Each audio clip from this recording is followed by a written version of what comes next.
Good afternoon. Anyway, here's the final sprint, Mr. Andre, sir, ma'am, sir. Let's start with the game demo as your greeting guide should say. So, controls are WASD, and then left and right arrow key for the turret, spacebar to fire, and then hitting hitting O makes it first person. I modified the follow cam to be a first person cam. And then hitting P puts it back to default, and then hitting I makes it your God cam so you can move it around. God cam is controlled with numpad, so 8, 4, 5, and 6 is movement, 7 and 8 is tilting forward and back, and then 1 and 3 is going rotating left and right. Now, back to here, we have firing,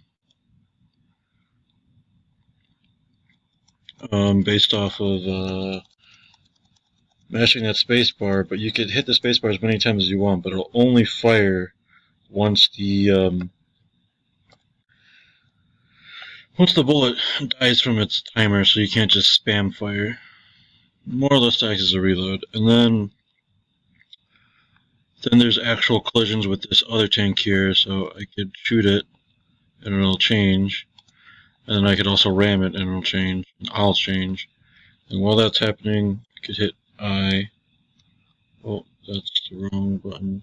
There, I could hit P, and then I to see. This is really hard to control. To see what's happening. And along with that, I still have freeze frame active, so N starts it, and M processes one frame only, and then N makes it play again. So we can shoot, and you can see that it goes forward. And upon exiting, it properly deletes all the commands as well as every object. And then hitting 1 in this first scene will go back to one of my testing scenes to show that there's 2 levels, so to speak. Basically, there's a frigate in there. And when that happens, if we look at the output, it deletes everything. It calls a delete on that scene stuff and it calls everything. And then we could escape there and I'll call the deletes again. And yeah, from that you can see that my tank could move and shoot. My enemies, they could receive damage, so to speak, but they can't really shoot or move because it's having problems with AI. We don't talk about that. And yeah, that's about it. But this is the user code. So within the object, there's the 2 types of tanks: the enemy and the player. There's the plane, which you saw as a rice model. This is the bullets for the for that young boy known as the bad bullet, which is the bullets used by the enemy. God cam to get into God cam within each scene, and then bullet class and factory for the player to use. And then the test scene was everything we've had before. Sprites I have loaded as a reticle that I have, and Stitch. Here's the simple Stitch header file and simple reticle header file. I suppose that's it for the demo game. There wasn't very much since it's a lovely period of time right now. But let's just go straight into the code. So starting out with the Fish Legs engine, you could ask about that name some other time, just not today. I have public get width and height, so you could get the total width and height of the actual window. One get time to, I believe, grab. Oh, wait a minute. I might have messed up there. Get time and get time in seconds both connect to this get time in seconds code, but clear, set width and height, and set window name. That's all things for the user to use in Fishlegs resources in the game initializer. So you can name it anything you want, set the window, and set the background. And then from there we could go into the singleton fun stuff, and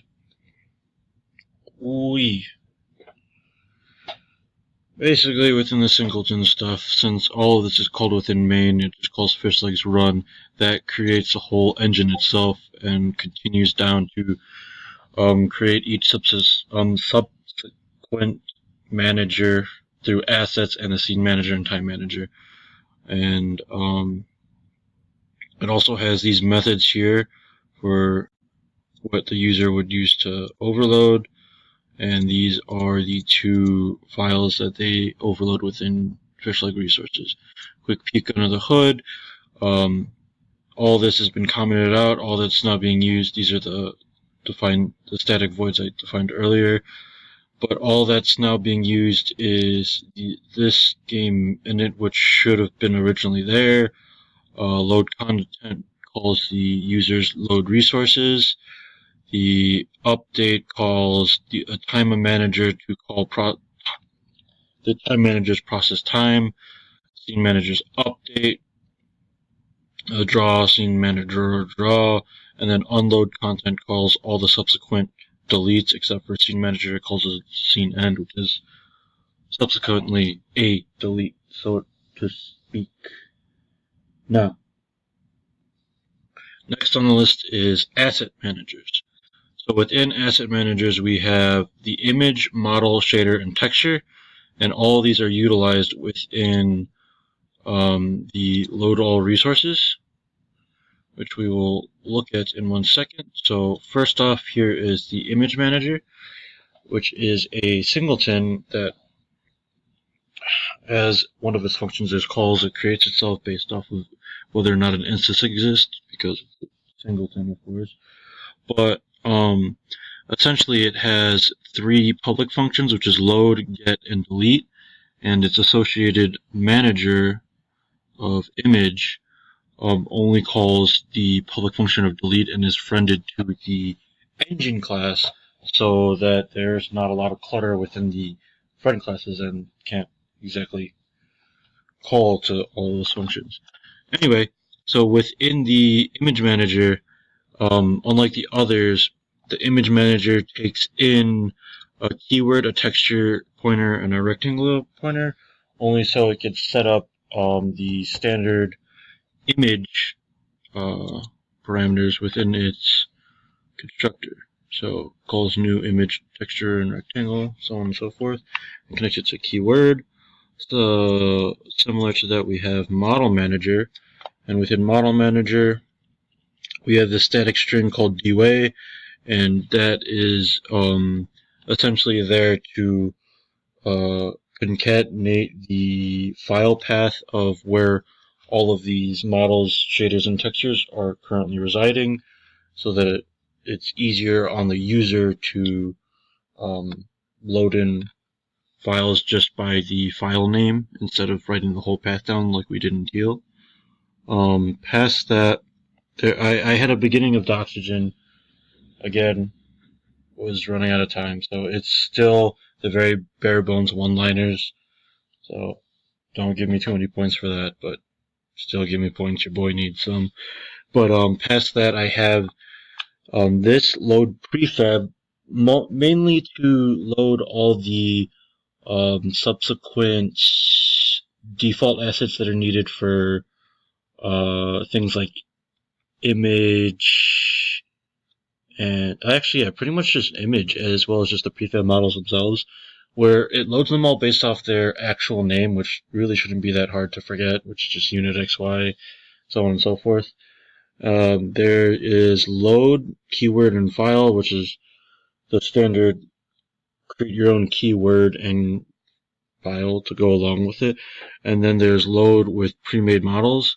So if you this was essentially a legacy version to ensure that the player could rename their own pre-made models that they want based off of their own keywords, standard get and delete. Very similar with the attorney.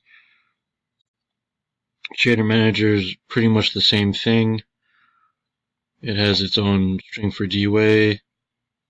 Again, the load, the get and delete. Only this time there's no dependencies needed. Oh no, there is. My bad. There are sprite dependencies that are needed, which are the shader sprite files, which is the shader sprite and the shader sprite rectangle, I believe, which are just their keyword is named after their file name, so quite easy to find.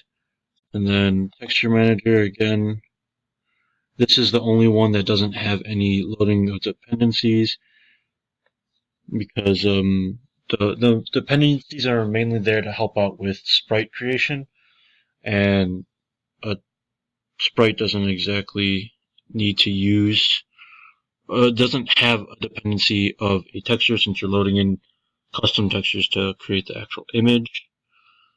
And from there, we could actually go into the load all resources to take a peek. So here is a simple load function, calling it access and using the .azul file. And then here I'm still using the load prefab, since this used to be old code but is now essentially needed for the dependencies of Sprite to ensure that there's always going to be the model needed to create a sprite. And then here are textures. Here's some custom textures I've placed in myself, Royce Boy and Reticle, some shaders, the dependencies with shaders, and then image. Here's the image manager, which takes in the what is it called? The keyword, the texture that you want, and then a rectangle. And most of the time, calling the texture manager to grab its width and its height makes it so the origin point is truly in the center of that texture. Now, next on the list is time. Time comes with the time manager and the time manager attorney. So within the manager attorney, we only front class FreezeBoy, which is your freeze code you provided us, which is the hack to do that fun freeze time, and the fish-like engine. Within fish-like engine, all we're truly calling is the delete and the process time. And then within freeze frame, we're calling get time in seconds. Now I have other accessors to get current time and get frame time because I thought I was going to use them, but I guess I did not.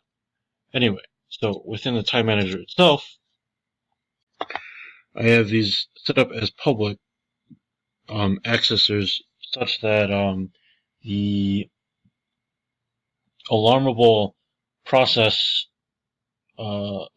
manager's process could easily obtain this through its attorney, which I will go over in a bit. But as you can see, it's set up as a singleton, so it's only created once you start up the whole engine and call its first function. And those are all, again, cleaned up in the very end in the unload process, which calls forth all the deletes on the managers as well as the delete on time manager itself. Back into it, as you can see, it is a singleton, as I've stated before. It uses this here. We create a previous time, a current time, and a frame time, but that all calls to FreezeBoy, and within FreezeBoy, we have the files you provided to us from class, which is the simple hack, not really simple, but hack nonetheless, to stop the not internal clock, but stop the update cycle and cycle through or process through one frame at a time. And here we call